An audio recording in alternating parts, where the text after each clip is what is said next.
What is going on, guys? It is Blink here, back with a new guide. So in this guide, we'll be talking about baiting players to give you advantages. Also, the V-Bucks giveaway is still going on, so make sure to visit the link in the description to enter. And lastly, don't forget to subscribe and turn on notifications as I post an Amazon gift card code in the comments every time I upload. By turning on notifications, you'll have a way better chance of getting here first and redeeming that code. Anyways, guys, let's get to this guide. Now, this first example isn't something that's going to happen to you daily, although it is one way of baiting your opponent into exposing himself a little more and taking its eyes off you. You can see I missed my first shot, and it was risky for me to try to attempt another shot because my opponent would have been prepared and my HP isn't the greatest. So by me placing down a staircase, I was able to fake a push, and it got my opponent to expose himself a little more and put all his focus towards my stairs. That's when I had another chance of taking a shot. Creating fakes is a great way of bamboozling your opponents, and this example is one that can maybe give you some ideas on when you can utilize it yourselves. These next few examples will be utilized with playground mode, as it is the easiest way for me to get all these tricks in one video.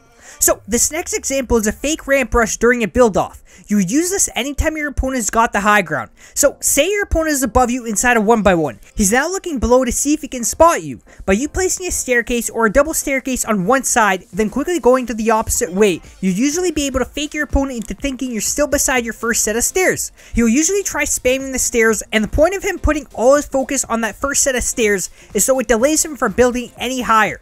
By the time he notices you're building in behind him, it might have given you enough time to be comfortable in being able to build above him.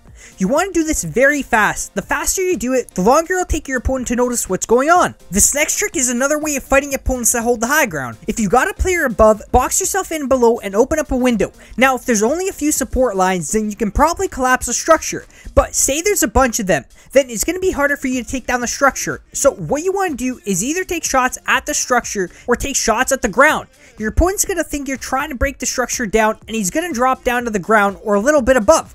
The moment he gets pretty low, that's when you want to edit your way out of your 1x1 and try building up for that high ground. This works very well into scaring your opponents. If your opponent does drop down to the ground, then he's basically screwed because you've now automatically got the high ground by opening up the roof. If he doesn't go all the way down, then it might be a little harder to take the high ground, but you might be able to put some pressure onto your opponent since he's at a closer distance. The next thing you can do is leave your box and build up from another angle if there's a lot of materials that can obstruct your opponent's view. It'll make it harder for your opponent to notice you're trying to grab the high ground. So this last example is a way of getting your opponents into building up to you.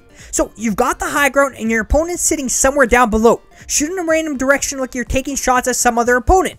He'll think you're fighting someone else and he thinks you're not paying attention to him. So he's going to try building up towards you, and what he doesn't realize is that you're waiting for him to build up. As he builds up, you'll probably be able to get some easy shots onto him. This method is a great way of holding the high ground while getting your opponent into building up to you. Well, guys, that's it for this guide. Hopefully I've helped some people out, and a like and a sub would be greatly appreciated as it does help me out a lot. Anyways, guys, thanks for watching, and hope you have a great rest of your day or night, and I'll see you on the next one.